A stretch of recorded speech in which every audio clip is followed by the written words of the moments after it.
Hola chiquillas y chiquillos nuevamente.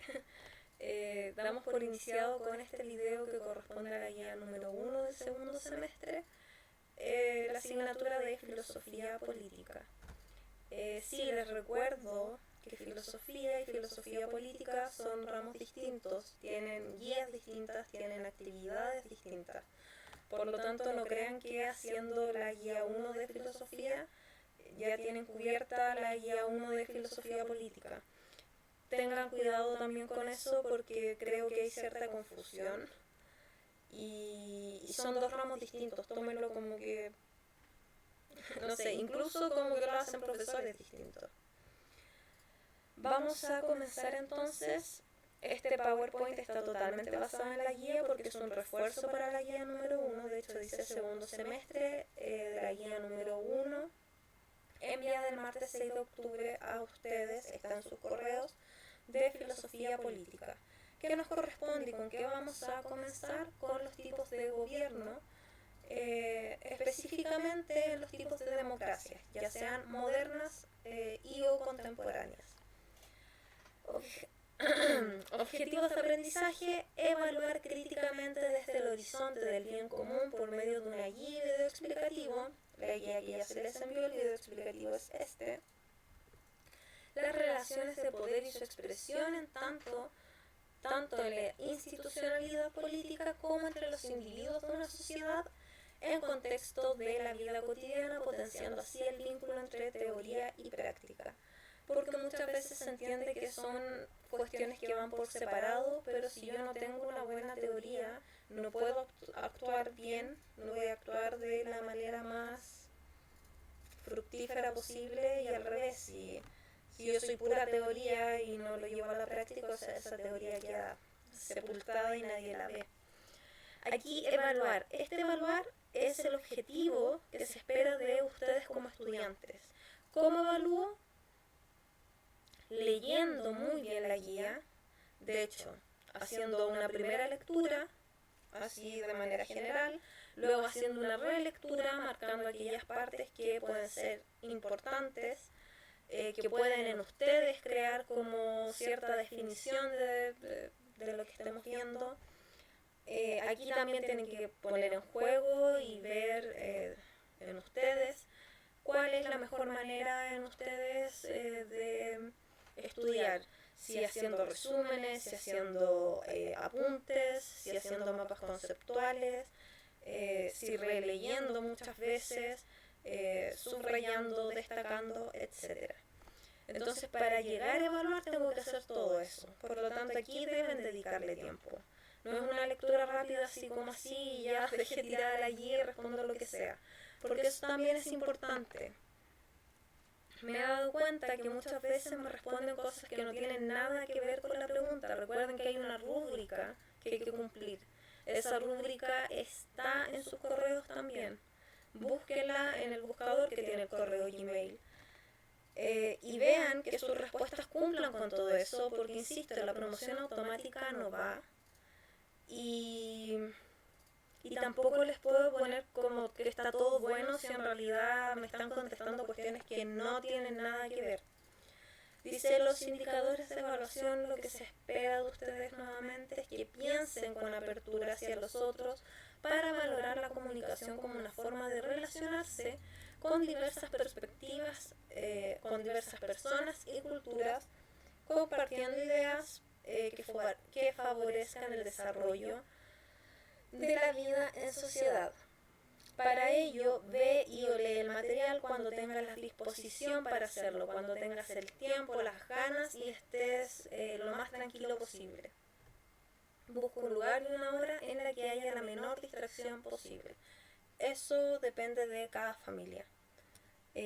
Siempre hay en las familias horarios en los que hay mucha bulla, en los que ya se comienzan a calmar, y horarios en los que simplemente están todos callados, cansados, etc. Vamos a ver varios tipos de democracia, entre ellos democracia desarrollista 1, democracia desarrollista 2, democracia directa, democracia elitista competitiva, pluralismo democrático y democracia participativa. A medida que vamos viendo el video, ustedes vayan pensando cuál es la que está más vinculada a nuestra democracia actual. ¿Cómo vinculo eso también con mi cotidianidad? Ya, tenemos que vivimos en una democracia como el meme vivimos. eh, y claro, eso puede vincularlo con mi día a día, pero hay otras cuestiones que me vinculan más a este tipo eh, de órdenes, de tipos de organización, que puede ser el cómo me organizo en el colegio. ¿A qué tipo de democracia se parece más la organización del colegio? O en los juegos. Los juegos tienen sus propias reglas, que podríamos entenderlas como las leyes de una sociedad. Tienen además ciertas categorías. Tengo entendido que, eh, no sé, juegos como ya no está de moda, pero incluso Minecraft tiene como cierto orden de una sociedad de cubitos, en donde hay reglas que cumplir, y podrían vincular incluso estos tipos de democracia con los juegos, con el LOL, con el Fortnite, etcétera. Comenzamos entonces con la democracia desarrollista 1, que está vinculada al pensador francés Jean-Jacques Rousseau. Rousseau llamaba a su sistema político preferido republicanismo, destacando el carácter central de las obligaciones y deberes para con el reino de lo público, o esfera de lo público. Sin embargo, la interpretación de Rousseau acerca de la forma adecuada de república era única. Va a criticar Rousseau la noción de la democracia griega ateniense de la polis, porque va a encontrar que no es una democracia que esté acorde a nuestros tiempos, y es por un tema de poblaciones. Las polis eran pequeñas ciudades-estado. Hoy en día, en un mundo globalizado con países sobrepoblados, ciudades sobrepobladas, es muy difícil llevar a cabo este ideal de democracia de la polis. En su opinión, Atenas no podía defenderse como ideal político porque no incorporaba una división clara entre la función legislativa y la función ejecutiva, que son lo que conocemos como los tres poderes del Estado: poder legislativo, poder ejecutivo, poder judicial. Y por lo tanto, en épocas de crisis, propendía a la tiende a la inestabilidad y a las luchas de aniquilación mutua. El papel del ciudadano va a ser el más elevado en esta democracia desarrollista que Foucault Rousseau nombra como republicanismo. El papel más elevado del ciudadano va a ser el que pueda aspirar un individuo. Es decir, el meditado ejercicio del poder por los ciudadanos es la única forma legítima de defender la libertad. Es decir, debemos tomarnos en serio el rol de ciudadanos, entenderme y percibirme como un sujeto político que actúa, que toma decisiones y que es parte, porque eso es lo único que nos puede legitimar nuestra libertad individual. Luego, democracia desarrollista 2, que se asocia a John Stuart Mill, quien abogaba por una democracia liberal. Era importante para él no solo porque establecía los límites para el logro de la satisfacción individual. Los liberales siempre apuestan por esto de las libertades individuales, del desarrollo individual, y bueno, en este contexto pueden estas democracias ser muy fructíferas, pero hoy en día ese énfasis a lo individual hemos visto que nos ha traído muchos problemas como sociedad, en lo que hemos resultado muchos como sujetos totalmente superfluos, enajenados, ensimismados, etc. Entonces, para el logro de la satisfacción individual, sino porque era un aspecto importante del libre desarrollo de la individualidad. La participación en la vida política era vital para crear un interés directo en el gobierno. Al igual que Rousseau, Mill iba a concebir que la política democrática como un mecanismo fundamental para el desarrollo de la moral. En términos generales, apostaba por una democracia que contrastase con los peligros de un Estado excesivamente intervencionista. Esto también es importante. Los liberales tienen esa cuestión de que el Estado no puede ser este Estado como benefactor que se entromete en todo, sino que debe ser un Estado que en términos económicos debe dar, no rienda suelta, pero sí no intervenir demasiado en los asuntos económicos. Y eso también hemos visto que hoy en día genera más problemas que soluciones. En términos generales parecía establecer una marcada distinción entre lo que era la democracia y la burocracia. La democracia podía contrarrestar a la burocracia. Eso también da para crítica actual. Hoy en día se dice que estamos y que habitamos una democracia representativa burocrática, que en la actualidad es como la peor tragedia que nos puede pasar. Primero porque es representativa, o sea, mi única participación es por medio del voto cada 4 años.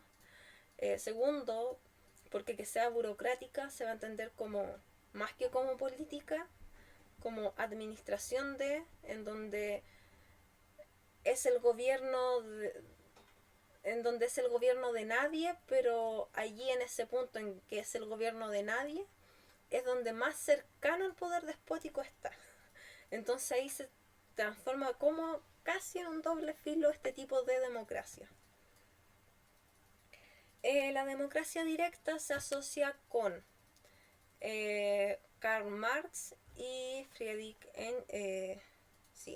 Engels, quienes son dos teóricos y que yo creo que ustedes conocen porque en historia por lo general siempre se ve o se mencionan por lo menos.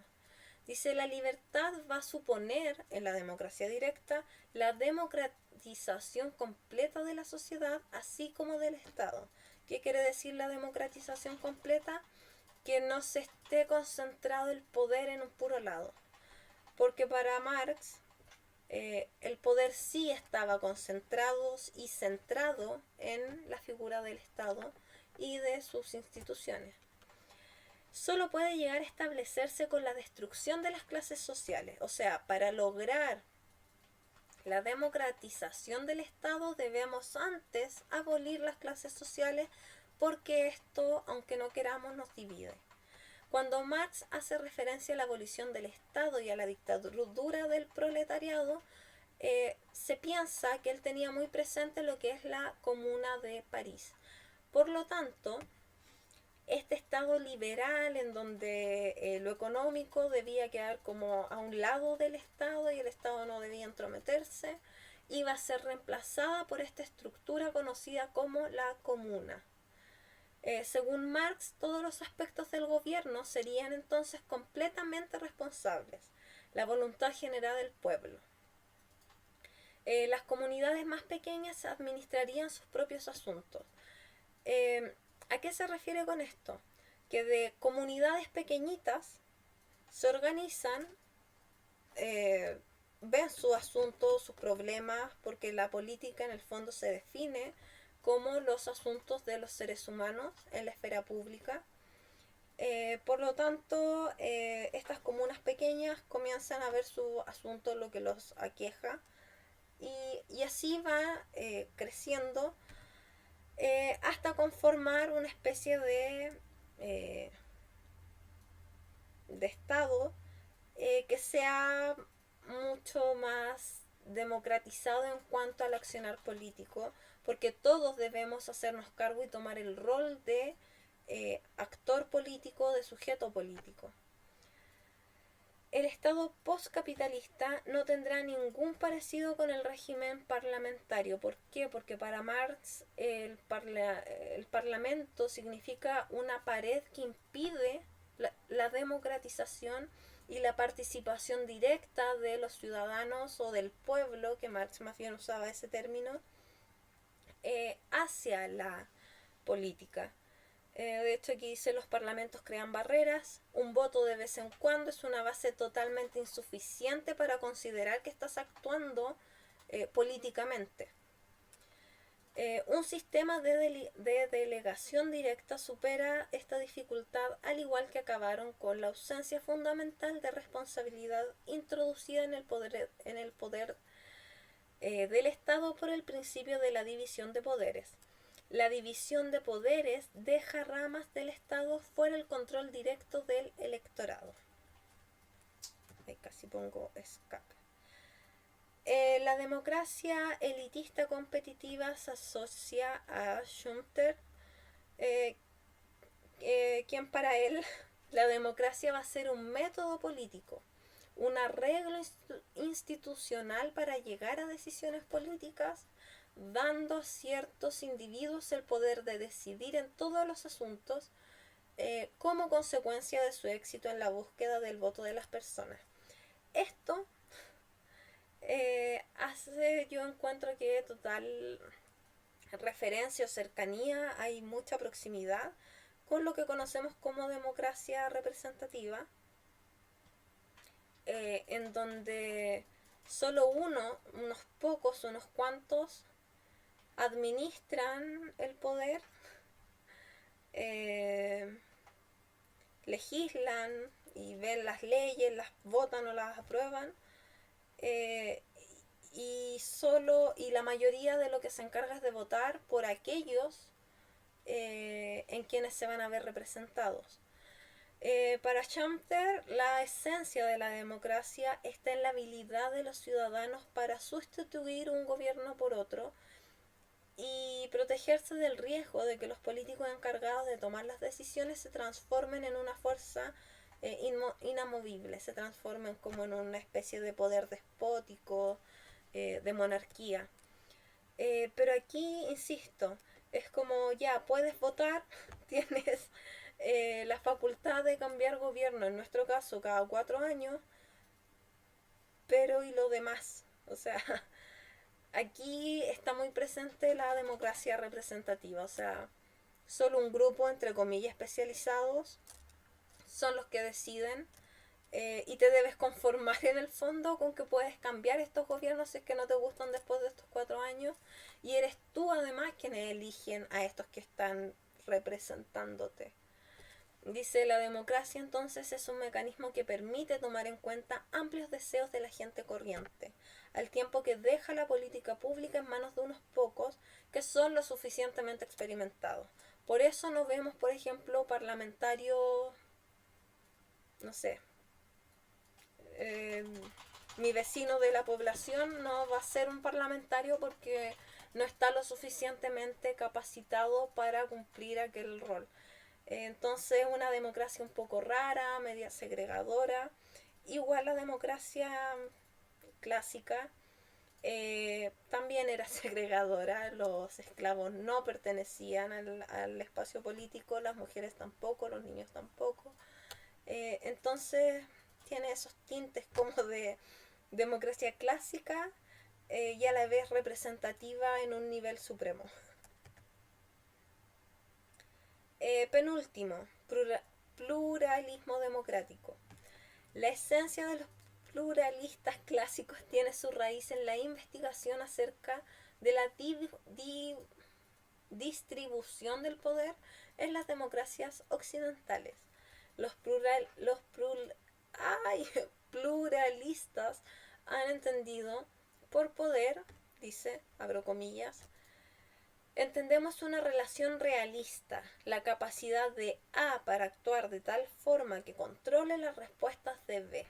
Y aquí está en extrema relación con la definición de diccionario que vimos en un comienzo de poder. Dice, la indicación empírica demuestra que el control puede mantenerse si el ámbito de la acción de los políticos está limitado por dos mecanismos fundamentales: que existan las elecciones regulares, que no sean elecciones cada, no sé, 10 años, que es mucho tiempo, y la competencia política entre partidos, individualidades y colectivos, etc. Es decir, debe haber una gama amplia de partidos políticos. no debe existir un partido único que en el fondo no se dispute con nadie, porque eso implicaría que para qué tener elecciones si hay un único partido. Dice, si bien las elecciones y la competencia política no contribuyen de forma significativa a una democracia, por lo menos sí van a incrementar el tamaño y la variedad de estas minorías cuyas preferencias deben ser consideradas por los dirigentes al decidir las políticas. Nuevamente esta también es como una mezcla, un acercamiento muy próximo a lo que conocemos como democracias representativas, en donde si bien reconocen que no hay una mayor participación de los ciudadanos, por lo menos pueden elegir entre partidos, por lo menos pueden elegir cada cierta cantidad de años, por lo menos pueden votar. Pero en el fondo, el gusto que deja estos tipos de gobierno son como del por lo menos, es como el mal menor, como podría ser peor. Por último, democracia participativa. Macpherson argumenta a favor de una transformación basada en un sistema que combine partidos competitivos y organizaciones de democracia directa. Lo que se pretende con la democracia participativa es extraer lo mejor de cada apuesta que ya vimos. Dice, siempre habrá grandes diferencias de intereses en torno a los cuales se formen partidos y únicamente la competencia entre estos partidos políticos va a garantizar un mínimo de sensibilidad hacia las personas de todos los niveles inferiores. Dice, el sistema de partidos mismos deben ser menos jerárquicos. Aquí apuesta por el sistema de partidos, pero que no sean estos partidos jerárquicos en donde te cuesta un montón entrar, y que militar también sea sumamente jerárquico, que no sea como que me inscribí y ya mañana puedo postularme de presidente, de concejal, etcétera. Porque también tenemos que tener en cuenta que esas cuestiones requieren dinero. Las campañas, para lo que sea, para presidente, para senador, para concejal, requieren dinero y mucho. Por lo tanto, por ello, la solución que dan estos teóricos en la democracia participativa es que existan los partidos, haya competencia entre ellos, sean distintos, pero que su funcionar sea menos jerárquico. Dice, con ello se crearía una base sustancial para poder llevar a cabo la democracia participativa si los partidos se democratizan, con procedimientos de democracia directa. Tan solo este sistema político realizaría realmente el enorme e importante valor democrático liberal de derecho igual para todos al autodesarrollo. Y aquí, insisto, combina la democracia directa, la democracia liberal, que no quiere mucho la intervención del Estado en asuntos económicos, vincula también el sistema de partidos, pero como en términos medios. No apuesta totalmente por uno de ellos, sino que trata de compatibilizar todos, sacando lo mejor de cada uno. Por último, recuerda que la actividad se realiza en Google Formulario. La invitación va a estar cuando aparezca este video en Instagram, en sus correos. Y las preguntas son, ¿cuál de estas democracias es la más próxima o cercana a nuestra democracia actual? ¿Cuál crees tú que es el mejor tipo de democracia? Acorde a esto, debes justificar y desarrollar ambas respuestas, porque sin justificación la nota no es suficiente. No basta con que ustedes escriban democracia directa, porque eso, no sé, les va a dar no un 2, pero un 2,5, entonces no hay mucha diferencia. Pónganle empeño en las actividades, ya queda poco para todos, ha sido un año difícil, agotador, pero ya va a terminar, ya va a empezar el 2021 y eso, espero que estén muy bien, que sus seres queridos también se encuentren bien y nos vemos en las próximas guías y videos respectivos de esas guías. Adiós.